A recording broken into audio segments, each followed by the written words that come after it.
3월이 되었더니 작년 통계 결과가 하나둘씩 나오기 시작했습니다. 특히 저번 주에는 돈과 관련된 통계가 여러 가지가 나왔어요. 물가 동향, 쇼핑 동향, 교육 등 정말 많은 자료가 나오고 있습니다. 이 중에서 우리 관심 분야는 역시 돈이죠. 오늘은 국민 삶의 질부터 가계 동향, 일자리, 소득 결과 자료를 하나씩 한번 살펴보겠습니다. 첫 번째로 볼 내용은 대기업과 중소기업의 연봉 비교예요. 이어서 가구 통계를 보고요. 마지막으로 내 삶의 질은 어느 수준인가 한번 확인해 보겠습니다. 특히 연봉에 대한 이야기가 시끄러웠어요. 이미 재작년에 대기업과 중소기업의 연봉이 2배나 차이가 났다는데 작년에는 더 벌어졌습니다. 2020년 기준으로 대기업 직장인 한 달에 529만 원 벌었고요. 작년에는 34만 원이 증가해서 563만 원을 벌었다고 합니다. 반면에 중소기업 직장인 259만 원에서 266만 원으로 겨우 7만 원 올랐어요. 직원 수에 따라서도 차이가 꽤 있습니다. 직원 수 50명 미만은 월급이 245만 원, 300명 이상 기업은 이제 451만 원을 받았네요. 이거를 이제 연봉으로 바꿔보면 대기업은 6,756만 원, 중소기업이 3,192만 원으로 이제 3,564만 원이나 차이가 나게 되었습니다. 이번에 여기서도 세분화한 수치를 한번 볼까요? 대기업 직원 중에 몇 명이 연봉이 1억이 넘을까요? 거의 20%나 된다고 합니다.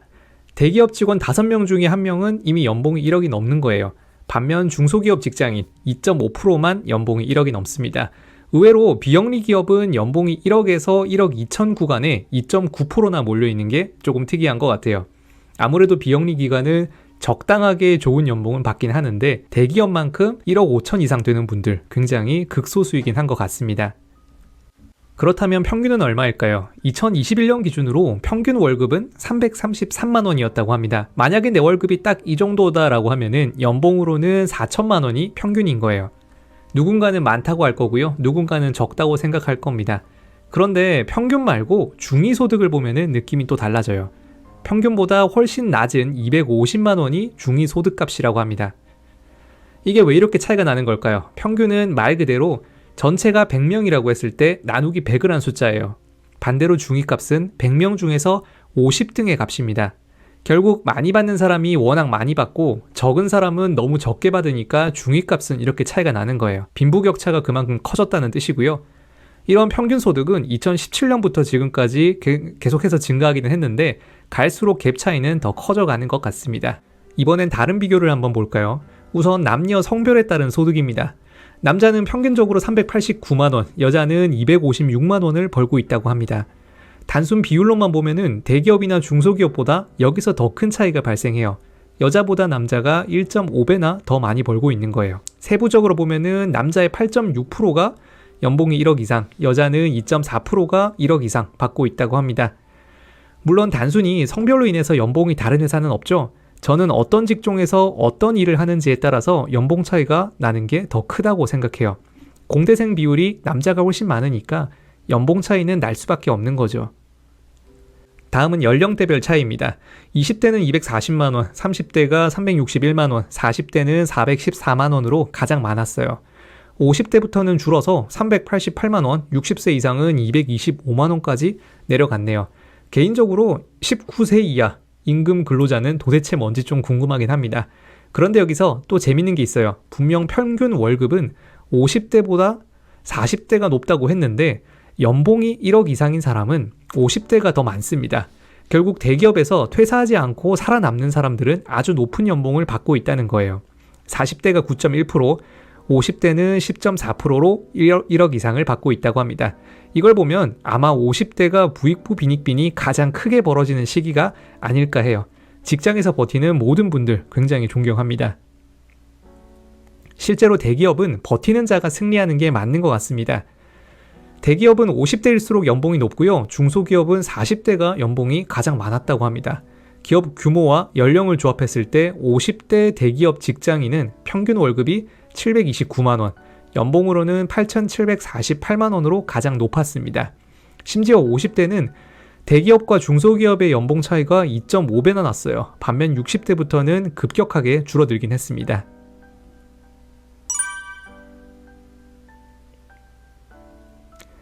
가구 기준으로는 어떨까요? 회사에서 받는 월급부터 사업소득, 기타 소득을 다 포함했을 때 가구당 평균 5월 소득은 483만 원이라고 합니다.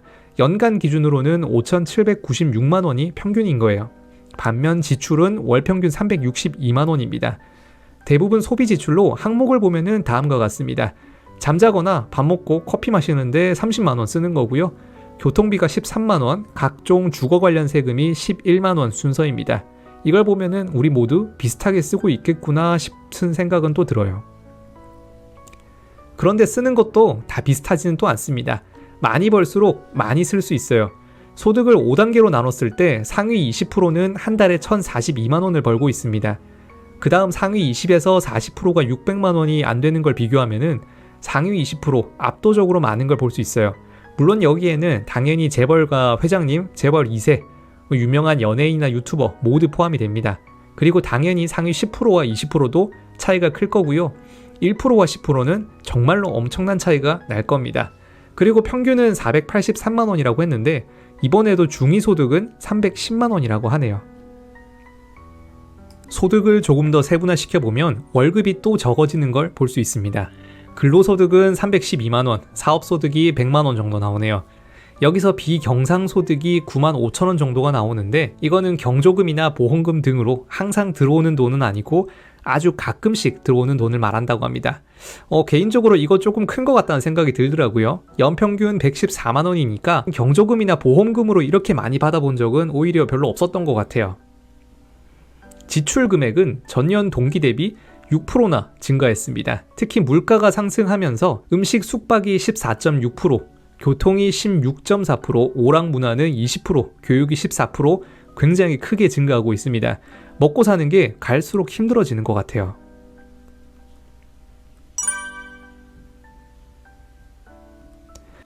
여러분은 삶의 질에 만족하고 계신가요? 2월 20일에는 국민 삶의 질이라고 하는 보고서가 발간되었습니다. 무려 71개나 지표가 있다고 하는데 우리가 얼마나 질적으로 만족하는지를 통계로 나타낸 수치라고 해요. 이 중에서 52개가 개선되었다고 하고요. 18개는 악화되었다고 합니다. 물론 저는 돈에 관심이 많으니까 이 중에서 저는 돈에 관련된 내용만 한번 살펴보겠습니다. 전체적으로 고용 부문은 굉장히 개선되었습니다. 실업률도 크게 줄었고요. 고용률도 올라갔습니다. 다만 근로시간은 오히려 더 늘어났어요. 우리는 한 달에 평균적으로 164시간을 일한다고 합니다. 그래도 근로시간은 꾸준히 줄고 있는 편이긴 한데 정말 다들 열심히 일하고 있는 것 같아요. 다만 고용률은 다른 나라와 비하면 꽤 높은 편입니다. 그런데 이게 좋기만 한 건 또 아니에요. 일단 고용률이 60.5%로 OECD 평균인 56%보다는 훨씬 높습니다. 그런데 이렇게 높게 나오는 거는 사실 65세 이상 고용률 때문일 거예요. 이것도 한국이 압도적으로 높고요. 우리는 65세가 넘더라도 3명 중에 1명은 월급을 받으면서 일하고 있다는 뜻입니다. 일하고 싶어서 하는 사람도 있겠지만 사실 대부분은 어쩔 수 없이 생활비 때문일 거예요. 다음은 자산과 부채 부분입니다. 부채 비율은 이제 200%를 넘기긴 했는데 그 외에는 모두 개선되었습니다. 가구의 순자산은 21년 기준으로 4억 원이 넘었고요. 작년 데이터는 아쉽게도 아직 발표가 안 되었습니다. 부동산이 하락하면서 순자산도 살짝 줄었거나 횡보 수준이 아닐까라고 한번 예상해 볼게요. 여기서 순자산은 부채를 뺀 값이라는 거 까먹으면 안 됩니다. 대출을 제외하고 4억 원이 평균인 겁니다. 자산이 늘어서 그런지 소득에 대한 만족도는 또 크게 올랐어요. 그 이전까지 10%대 만족률이었는데 갑자기 23%까지 한꺼번에 올랐습니다. 여러분은 본인 소득에 대해서 만족하고 계신가요? 사실 저는 아무리 많이 벌어도 계속해서 부족할 것 같아요. 거기다가 몇 년 전부터 꾸준히 말이 많았던 거는 부채 비율입니다. 생각보다 빠르게 증가하고 있어요. 10년 전만 해도 150% 수준이었던 부채 비율이 200%까지 넘었습니다. 부채 비율은 처분 가능한 소득 대비 가계 부채 총액을 나눈 값이라고 하는데 지금 처분할 수 있는 모든 걸 다 팔아도 대출의 반도 못 갚는다라는 뜻이 될 겁니다. 거기다가 가계 부채 비율은 이제 OECD 상위권이 되었습니다. 호주 다음으로 6위가 되었고요. 오히려 가계부채는 일본이 115%로 우리보다 훨씬 더 낮은 수준입니다. 오늘 이야기 어떻게 생각하시나요? 한국인의 삶에 대한 만족도는 OECD 33개국 가운데 32개국으로 이제는 거의 꼴찌 수준입니다. 자산은 조금 올라간 것 같은데 빈부격차도 계속해서 커지고 부채도 많아지고 버는 돈보다 쓰는 돈이 더 늘어나고 있어요. 거기다가 미래도 굉장히 불안합니다. 출산율, 고령화, 자살률 이런 문제들은 이제 우리 모두가 알고 있는 문제예요. 자, 오늘의 결론. 먹고 살기 힘듭니다. 한 살이라도 더 어릴 때 열심히 일하고 더 벌어서 노후 대비를 미리미리 해야 될 것 같아요. 지금까지 주식 쇼퍼였습니다. 감사합니다.